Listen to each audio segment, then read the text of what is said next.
oğullarım hani büyük oğlum 3,5 yaşındaydı, küçüğü 2,5 yaşındaydı. Şu anda biri 20 yaşına, biri 19 yaşına girecek. Yani geçen hafta bile görüşe gittik. Gerçekten büyük oğlu ağladı, sonra küçüğü ağladı. Yani ikisinin psikolojisi bozuldu. Çocuklarınızı yetiştirirken de zorluklarla karşılaştınız. Çok. Çok karşılaştım. Aşırı bir şekilde. Küçük oğlan doktora götürdük. Dün dahi endoskopi yapıldı. Doktor diyor ki ne sıkıntı yaşamış ki? Midesi komple yara olmuş işte.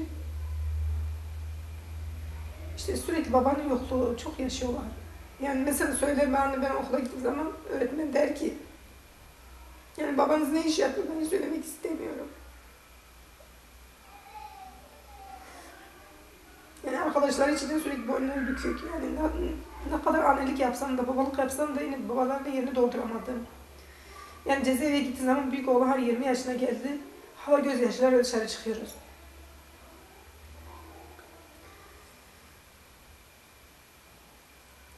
Ne diyeyim bilmiyorum. Yani tek istediğimiz yani tekrar yargılansın. Hani bunu istiyorum. Ben zaten Avrupa İnsan Hakları da bunu istemişti. Yani tekrar yargılansın. Ama neden? Yani bir düşünüyoruz neden? Bir sürü suçlular giriyor, hemen çıkıyor. Yıllardır bir bayan olarak cezaevinin kapılarında rezil oldu, perişan oldu.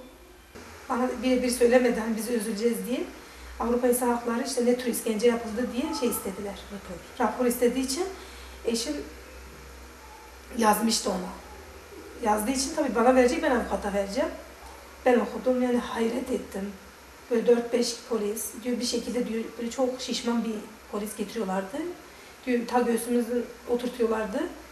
Ondan sonra diyor parmaklarımızı uçlarına, dudaklarımıza elektrik bağlayıp da öyle işkence veriyorlar. Günlerce elektrik vermişler. Ondan sonra tazikli su. Diyor, çok ağır diyordu hakaretler de bulunmuşlar. Yaşlarını mesela orada belli yapmış. Bize çok küfürler ediyorlardı. Çağırın diyor, hatta bizi böyle bir sesleniyorlardı. Çağırın ki Rabbiniz gelsin sizi kurtarsın. Hani Rabbiniz, hani Muhammed gelsin sizi kurtarsın diyor. Böyle hakaretlerde bulunuyorlardı diyor. Aşırı bir şekilde eşlerimize, bacılarımıza diyor çok polisler çok kötü hitapta bulunuyorlardı. Yani ondan dolayı yazdığı için gerçekten yani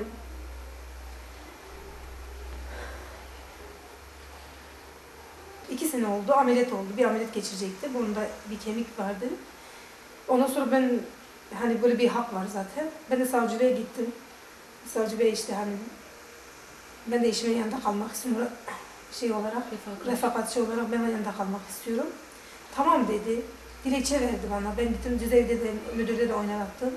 Ondan sonra eşim ameliyat olduğu gün geldim hastaneye gittim.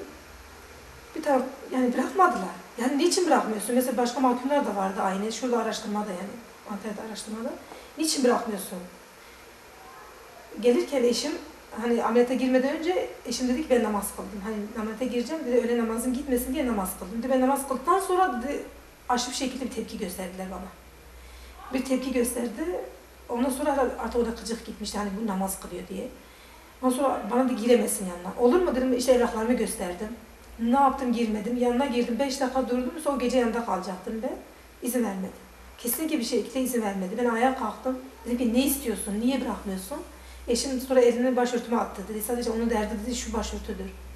Dedi o gördü ya ben namaz kıldım. Ben de eşimin yanına gittiğim zaman ikindi vakti az kalmıştı.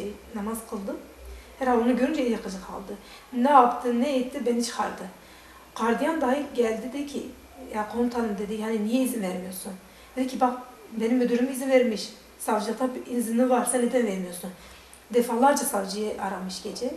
Ve sabah olduktan sonra gardiyan bana şey verdi. Ben dedim ki o dilekçeyi fotokopisini aldım gardiyanda. Dilekçe sabah erken de savcı bey yanına gittim. Savcı bey dedim yani siz bana izin verdin dedi böyle böyle bırakmadılar. Dedi ki o sen miydi? Evet dedim. Dedi sabaha kadar beni uyutmadılar. Aynı bir şekilde sabaha kadar beni uyutmadı dedi. Sürekli aradılar yani kalmasın diye. Yani evet dilekçe yazdım bir şey yaptım hiçbir sonuç çıkmadı.